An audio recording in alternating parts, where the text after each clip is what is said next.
Bem, apesar desse título aí, na realidade, antes de falar especificamente sobre ouvir vozes, eu vou ter que fazer uma grande volta explicando primeiro como que eu acredito que o cérebro humano está se relacionando com a realidade, né? Porque assim, existe uma série de pessoas que acreditam que o cérebro humano cria as experiências, né? Ele cria o que tu tá vendo, o que tu tá sentindo, as imagens que tu enxerga, aquilo que tu sonha, aquilo que tu imagina, aquilo que tu percebe, né? Tem até pessoas que ficam se perguntando se o que eles estão vivendo pode ou não pode ser considerado realidade ou uma alucinação, se a gente está vivendo, por exemplo, numa simulação, né, que nem no Matrix.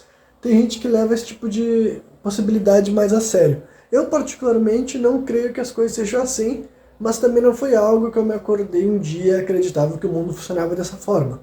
Foi refletindo constantemente sobre essa ideia, né? No final das contas, o que é o cérebro humano, como que ele se relaciona com este mundo, com essa realidade, o que a gente pode enxergar, o que a gente pode ver, o que a gente pode ouvir, o que a gente pode escutar, o que a gente pode acessar com o nosso cérebro. Então, no presente momento, eu compreendo que o cérebro humano não cria nada, sabe? O nosso cérebro é uma ferramenta que a gente usa para se conectar com as coisas, com captar, entendeu? O cérebro ele é capaz de captar uma série de coisas, uma série de imagens, inclusive aquilo que a gente percebe como um mundo consensual, sabe? Os objetos que estão na tua volta, enfim, todo mundo que te perguntar na tua volta vai estar enxergando as mesmas coisas. Vocês podem modificar a perspectiva de vocês, mas vocês vão enxergar uns aos outros, os objetos e etc, etc, etc. Isso eu defino como mundo consensual, é aquilo que muita gente chama de mundo real. Eu tento, né, apesar de ser muito difícil, abolir a expressão mundo real do nosso vocabulário, porque basicamente quer dizer que se tu está falando que o mundo real é este mundo consensual, tu está assumindo que todo o resto que não é consensual não é real, né? Basicamente fica subentendido dessa forma. E do que eu estou falando exatamente? É tipo, por exemplo, imaginação, né? Vocês já se perguntaram o que é imaginação, né? Eu já me perguntei, já fiz uma série de pesquisas sobre isso e vi explicações diversas sobre essa questão. Não existe uma simplificação científica e concisa que consiga explicar o fenômeno que a gente compreende como imaginação, sabe? Essa capacidade que a gente tem de não só reviver, mas criar cenários, fabricar imagens, sabe?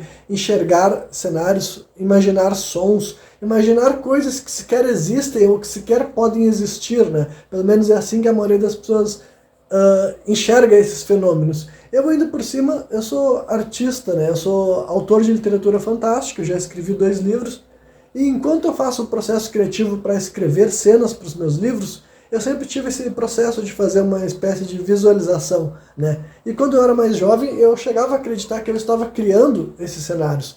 Eu chegava a imaginar que não existia nada e o meu cérebro estava dando vida a algo, sabe? Como que essas imagens eram compostas, eu não sabia exatamente, né? De onde que eu tirava a base para as coisas serem de uma forma e de outra, por que eu sentia impulso, estímulos de fazer as coisas de um jeito e não de outro, sabe? Por que na hora que eu ia descrever uma cena no meu livro, os personagens iam interagir numa posição específica, de um ângulo específico, sabe? Como se eu tivesse alguma razão, alguma vontade para descrever que a cena estava sendo vista de tal lado ou de outro lado diferente, né? Quando eu ia descrever uma cena de ação, por que o meu cérebro tinha vontade de criar as coisas de uma forma ou de outra, mesmo que eu pudesse lapidar, mesmo que eu pudesse mover. Qualquer pessoa que já trabalhou com a sua própria imaginação, é inegável que tu sente que as coisas estão sendo estão fluindo, sabe? Tu sente que está simplesmente chegando até algo que já existe. Tu está vislumbrando algo que de fato existe em algum lugar, né?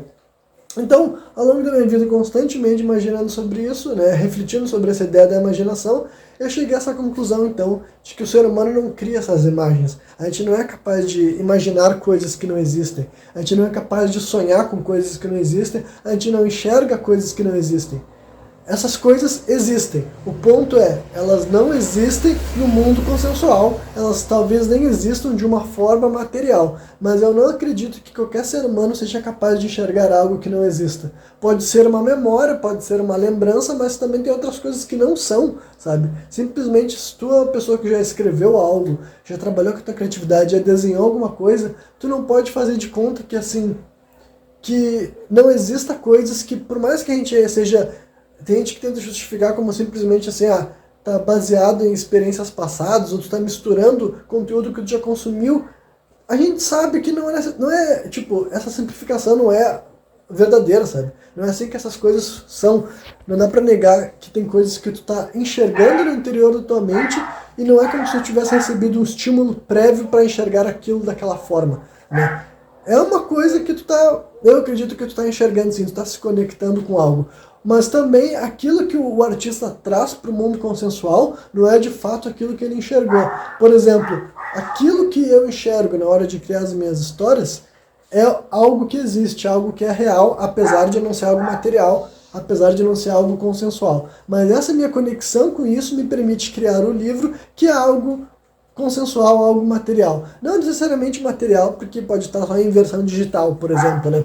O mundo digital também é outra coisa interessante, né? Que a gente criou essa expressão do mundo digital e mundo real, mas como é que o mundo digital não faz parte do mundo real? Ele faz. Ele só não é material, mas né, o mundo digital também faz parte do mundo real, né? Eu, pelo menos, acredito que sim. Então a gente mostra que a gente tem esse tipo de relação mesmo, né? Mas então, voltando, não sei se ficou bem claro, mas basicamente a minha opinião é: nenhum ser humano é capaz de enxergar coisas que não existem. Isso vale até mesmo pra gente que acha que alucina, ou gente que acha que vê espíritos também, né? Esse tipo de coisa. Eu, particularmente, nunca passei por esse tipo de experiência, né? Eu não tenho costume de acreditar estar enxergando inserções no mundo consensual, sabe? Daí, traduzindo para a linguagem que as outras pessoas falam, o que eu quero dizer é que eu nunca vi nada na minha vida, acordado pelo menos, sabe? Mas agora, no interior da minha mente ou durante sonhos, eu já tive certas experiências que eu acredito que estava enxergando algo que de fato existia para ser visto, né? Mas, então, eu dei toda essa volta para chegar na questão, então, de ouvir vozes, né? Tudo isso que eu falei até agora é sobre aquilo que tu está enxergando. Então, o mesmo se aplica a o que a gente escuta, né? Eu não acho que as pessoas, né? Então, primeiro eu vou falar sobre a ideia de ouvir vozes. Eu, particularmente, também não achava que eu estava ouvindo vozes, mas ao longo da minha vida, ouvindo muitas outras pessoas explicando esse tipo de relação, principalmente as pessoas costumam falar sobre as vozes dentro da cabeça, sabe? A ideia de que tu escuta uma certa voz se comunicando contigo, uma vocalização no interior da tua mente, enfim, esse tipo de coisa. Muita gente, ao longo da minha vida, eu vi gente descrevendo esse tipo de fenômeno, sabe? Tanto gente na minha frente, pessoalmente, até gente destacando, assim, compartilhando alguma espécie de... gente que já suspeita de ter algum problema mental, ou algum problema mental diagnosticado mesmo, né? Mas daí, eu particularmente, desde a minha infância, eu sempre tive longas conversações comigo mesmo, sabe? E quando eu digo conversações, é que de fato eu ouvia até as duas etapas do diálogo. Era comum que eu falasse apenas uma etapa do que estava sendo dito, digamos assim, mas eu praticamente ouvia a resposta, sabe? No interior da minha mente. Da mesma forma também que eu fazia perguntas e tudo mais, né? E essas vozes que eu escutava, geralmente eu sentia como se elas fossem ter a mesma voz que eu, né? Como se eu percebesse uma voz distinta da minha, né? Então, o que eu particularmente estava ouvindo, eu nunca levei para um lado tão ruim quanto outras pessoas já levavam, né? Eu sei que normalmente o diagnóstico de gente que acredita estar ouvindo vozes é tido como psicose, né? E também tem gente que vai estar falando assim, mas como é que tu sabe quando tu tá ouvindo algo ou quando tu tá simplesmente imaginando, né? Pra mim também essas coisas não eram claras, né? Nada disso me causava desconforto, eu achava que era normal, achava que era um processo de racionalização que todo mundo passava, mas conforme eu virei adulto eu descobri que nem todo mundo tinha esses diálogos internos assim, né? Eu descobri também uma espécie de fenômeno, que o nome é tupamancia, que isso daí é uma prática realizada por monges, que praticamente eles usam o cérebro dele para criar, embora eu não acho que o cérebro dele esteja criando, né? Mas a explicação diz que eles usam o cérebro dele para criar uma espécie de tutor, uma espécie de mentor para ensinar esses monges alguma doutrina, alguma lógica, alguma prática religiosa em específico. E por que dizem que é para criar uma outra personalidade? É porque basicamente eles de fato conversam, sabe? Eles criam essa outra personalidade a partir do próprio cérebro. Não é necessariamente uma personalidade, mas é uma mente, sabe? Uma mente adjacente à própria mente deles para ter esses diálogos e para receber essas mensagens. Tem realmente esse caráter de ser um aprendizado, sabe?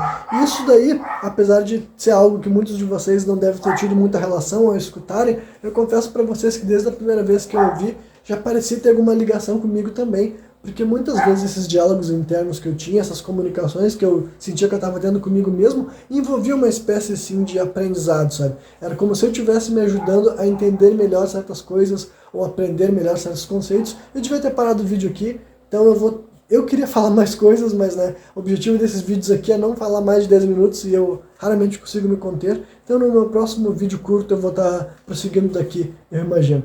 E é isso aí.